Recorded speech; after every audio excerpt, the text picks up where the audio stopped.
누가복음 3장 15절부터 22절까지 말씀. 백성들이 바라고 기다림으로 모든 사람들이 요한을 혹 그리스도이신가 심중에 생각하니 요한이 모든 사람에게 대답하여 이르되 나는 물로 너희에게 세례를 베풀거니와 나보다 능력이 많으신 이가 오시나니 나는 그의 신발끈을 풀지도 감당하지 못하겠노라. 그는 성령과 불로 너희에게 세례를 베푸실 것이요 손에 키를 들고 자기의 타작마당을 정하게 하사 알곡은 모아 곡간에 들이고 쭉정이는 꺼지지 않는 불에 태우시리라. 또 그 밖에 여러 가지로 권하여 백성에게 좋은 소식을 전하였으나 분봉왕 헤롯은 그의 동생의 아내 헤로디아의 일과 또 자기가 행한 모든 악한 일로 말미암아 요한에게 책망을 받고 그 위에 한 가지 악을 더하여 요한을 옥에 가두니라. 백성이 다 세례를 받을새 예수도 세례를 받으시고 기도하실 때 하늘이 열리며 성령이 비둘기 같은 형체로 그 위에 강림하시더니 하늘로부터 소리가 나기를 너는 내 사랑하는 아들이라 내가 너를 기뻐하노라 하시니라. 아멘. 이 말씀의 축복과 은혜가 우리 교회 가운데 온전히 풀어지게 되기를 예수님의 이름으로 축복합니다. 종교적 열정을 가지고 가장 깊이 들어가면 세례 요한의 세례 요한의 삶과 세례 요한의 경건에 우리가 이르게 됩니다. 복음주의 안에서 말씀 중심의 신앙 안에서 잘 자라나면 너무너무 귀한 신앙이 되어 말씀을 붙들고 차근차근 경건한 삶을 사는 경건주의 신앙의 핵심은 이렇습니다.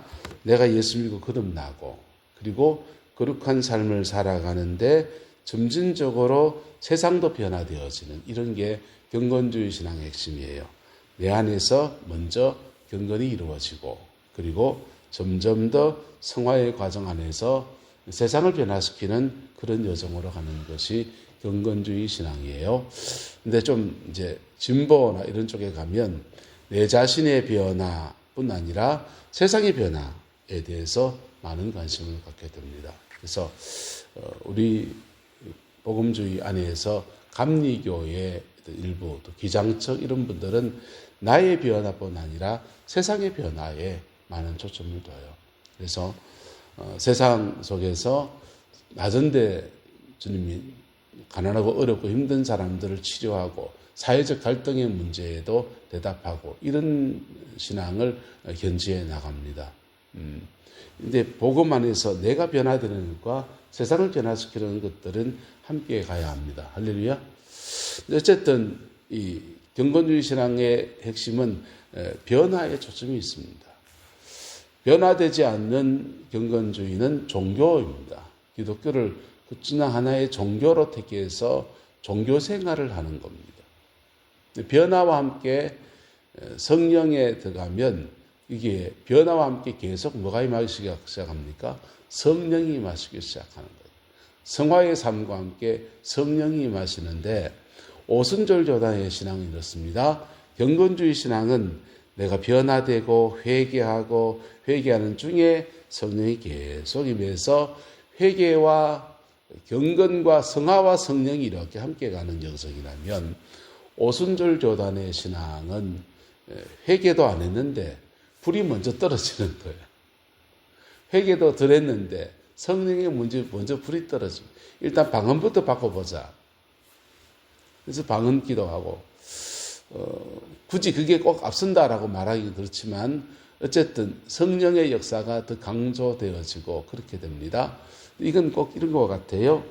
이 물에 찌꺼기가 있으면 이 찌꺼기를 하나하나 다 주워내고 그리고 여기다 깨끗한 물을 받아야 되느냐 이거하고 여기 수채구덩이 같은 꾸정물이 있는데 여기다 계속 맑은 물을 붓습니다.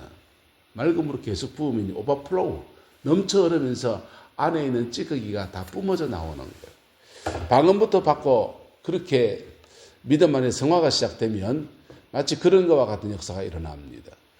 속에 있는 더러운 것이 있는데 이게 막 뿜어져 나가면서 계속 정결해지는 거예요. 어쨌든 성령님은 정화와 성결과 관계에 있습니다. 할렐루야. 경건과 성결, 경건과 성화, 복음과 성화, 예수를 영접해서 교회 공동체 멤버가 되고 세례를 받는 종교의식과 함께 성화의 여정이 함께 풀어지게 되기를 예수 이름으로 축복합니다. 그 여정 전체에 성령이 함께 하시는 은혜가 있게 되기를 또한 주의 이름으로 축복합니다. 이게 세례 요한이 말하는 성령 세례, 물세례, 불세례의 의미들입니다. 세례 요한이 말합니다. 나는 물로 너희에게 세례를 베풀거니와 나보다 능력이 많으신 이가 오시나니 나는 그의 신발끈을 풀지도 감당하지 못하겠노라. 그는 성령과 불로 너희에게 무엇을 주실 것이다. 세례를 주실 것이다 그랬어요. 성령님과 불로 이렇게 했는데 유대인의 어법들은 비슷한 어법을 반복해서 말하면서 강조하는 의미가 있습니다. 성령과 불로라고 하는 말은 성령으로 이런 뜻이에요. 근데 또 굳이 구분하자면 성령의 세례를 주시는데 특별히 성령의 불세례를 주겠다 이런 뜻입니다.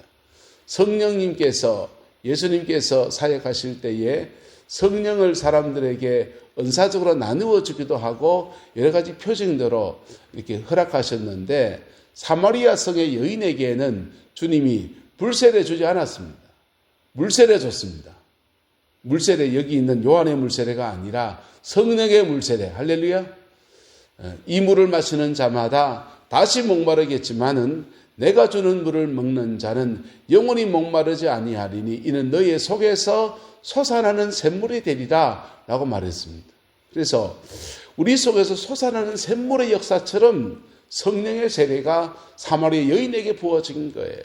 그 여인이 그런 성령의 은혜를 입고 나니까 사마리아 성으로 뛰어들어가서 거기 모든 사람들 대인기피증에 있는 여인이 수많은 사람의 복음을 전하는 믿음의 아름다운 통로가 그렇게 되어졌던 겁니다.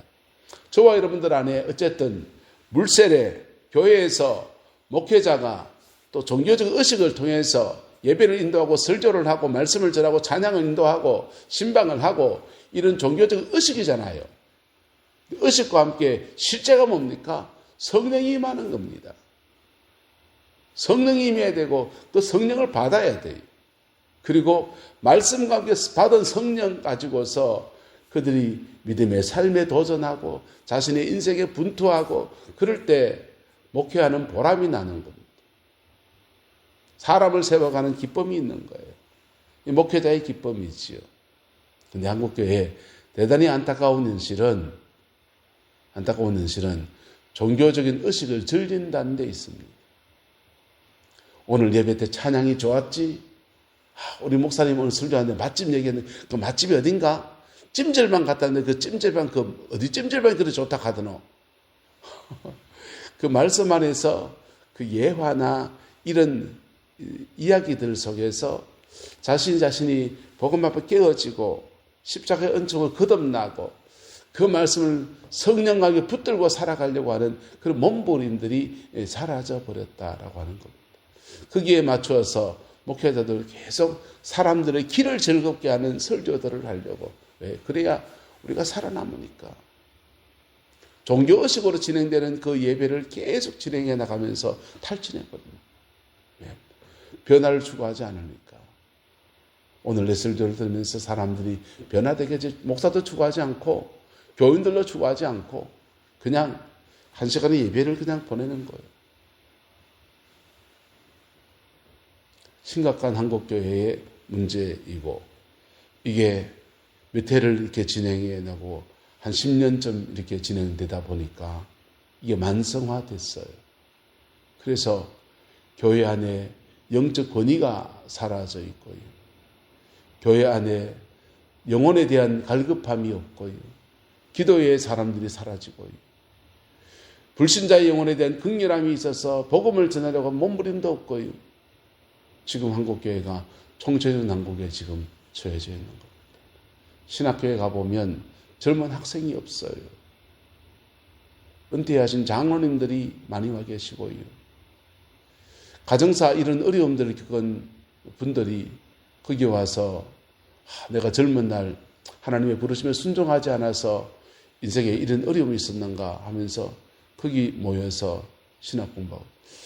하나님은 약한 자를 들어서 강한 자를 부끄럽게 하시는 분이시기 때문에 그 중에서도 위대한 종이 일어날 수 있습니다. 근데 한국교회 전체가 지금 총체적인 난국에 빠져 있는 거예요.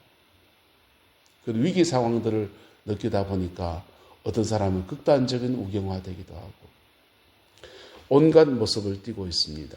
이 시대에 정말 필요한 것이 무엇입니까? 성령과 불로 다시 한번 이 땅을 정화시키고 정결케 한 믿음의 공동체, 믿음의 사람들이 일어나는 겁니다. 불의 사람이 일어나는 것입니다. 할렐루야.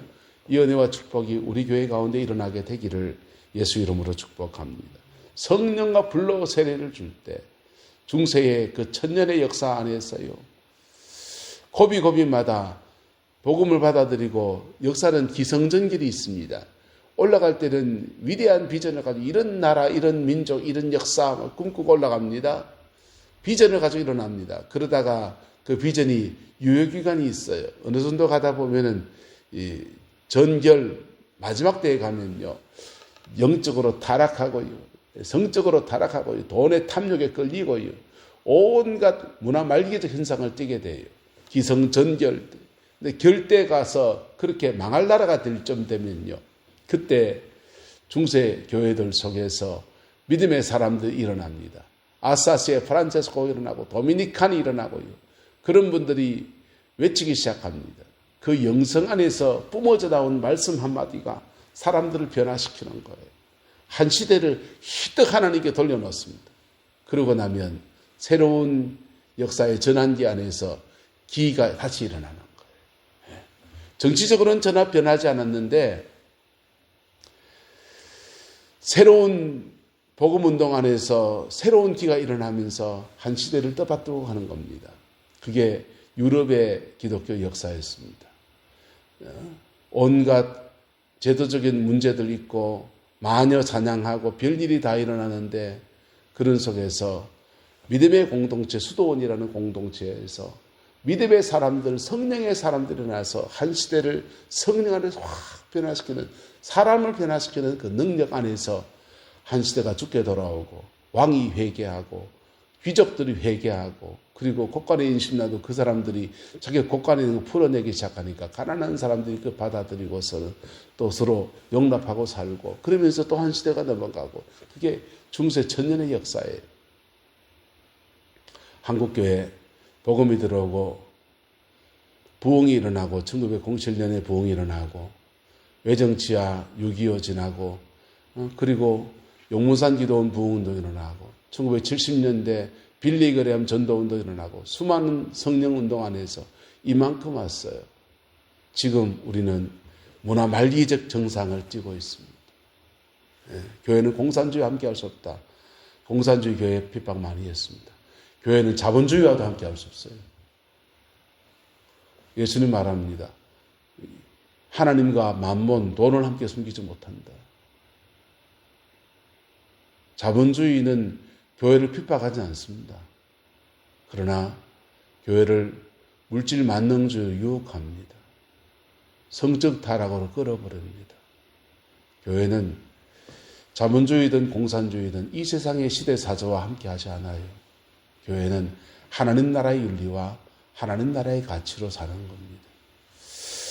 오늘 이 시대에 정말 필요한 것이 무엇입니까? 다시 성령과 불로 세례를 베푸시는 복음의 역사가 다시 이 땅 가운데 일어나는 겁니다. 그게 이 땅의 유일한 소망이에요. 우리나라가 만약 어려워지면 남미나 베네수엘라나 아르헨티나 같은 나라가 된다. 착각입니다. 베네수엘라, 아르헨티나 못 됩니다. 북한 같은 나라가 됩니다. 베네수엘라나 아르헨티나는 자원이 많아요. 그래서 그 나라들은 자원이 많기 때문에 그거 아니어도 밥 먹고 살릴 수 있어. 가난해도 그냥 길가에 나가면 뭐라도 따먹을 수 있습니다. 우리나라는 자원이 없어요. 모든 자원을 수입해서 수입한 자원을 가공해서 우리도 살고 수출해서 먹고 사는 나라예요. 지금요. 전 세계 경제의 흐름 속에서 우리 정말 심각한 위기에 있습니다. 인천의 부평에는 GM 공장이 있습니다. 대우 자동차에 인수를 한 미국 GM 공장이 있어요. 근데 한국 GM 공장에서 생산한 그 자동차가 한국에 별로 소비되지 않습니다. 한국 차는 전부 다 현대 기아차입니다. 대우차 몇 개 없습니다. 마티즈 같은 거나 돌아다니시 몇 대 없어요. 그거 다 어디로 보내냐? 그거 다 미국으로 수출하고 유럽으로 수출하는 겁니다. 근데 수출하는 GM 자동차에 대해서 미국 외에서 생산한 거니까 25% 관세 때리면요. GM이 여기다 한국에다가 자동차 공장을 둘 이유가 없습니다.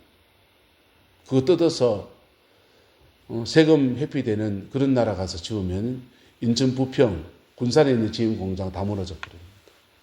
현대 자동차가 미국에서 120만 대 생산 공장 세우겠다고 약속했습니다. 현대 제철 짓겠다고 미국 공장 짓겠다고 약속했습니다. 그게 35조 투자하겠다 했어요. 미국에서 환호가 났습니다. 관세 면제합니다. 선포했습니다. 미국에 공장 지으면 어차피 관세는 없습니다.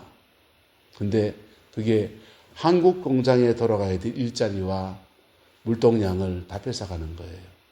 현대제철 한국의 철강 생산량을 다 빼서 미국에다 직접 짓고 그걸로 미국 자동차 공장에 자기들의 자동차 공장에 철강을 공급하는 그런 공장으로 세워지겠다라고 약속했습니다. 한국에 있는 제조업들이 다 외국으로 빠져나가면 우리나라는 산업기지로서 수입해서 고부가가치 물건 만들어 파는 그런 지금까지의 무역 관행들은 다 무너집니다.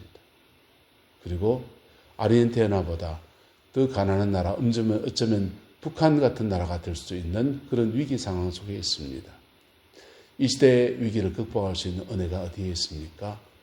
다시 하나님 앞에 역사를 주관하신 하나님 앞에 신앙의 본질을 교회가 먼저 회복하는 것입니다.